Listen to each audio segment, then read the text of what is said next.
Alain Vigneault a beaucoup voyagé pour exercer son métier d'entraîneur-chef. Il s'est promené de l'est à l'ouest au Canada, de la Colombie-Britannique vers l'île du Prince-Édouard, en passant par le Manitoba. Et la ville de Trois-Rivières a été une étape importante dans sa carrière, comme nous l'explique André Beauchesne.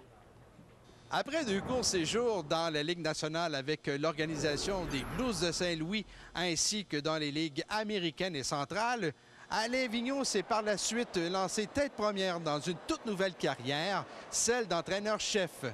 En 1984, ici même au Vieux-Colisée, Alain Vigneault était à la barre des Draveurs de Trois-Rivières Junior 2A.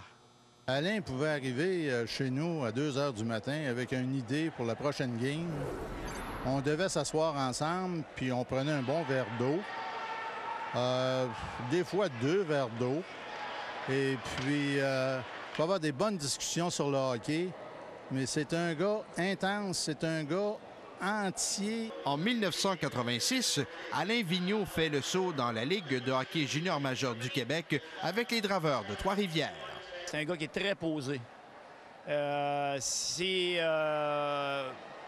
On veut parler de l'entraîneur, c'est un gars qui est très, très bien préparé et, comme je le disais, posé, calme derrière le banc, donc en plein contrôle. Le cheminement du vétéran de 13 saisons dans la Ligue nationale et récipiendaire du trophée Jack Adams en 2007 est pour le moins peu orthodoxe. D'ailleurs, au lendemain de son congédiement du Canadien, ce fut une véritable traversée du désert.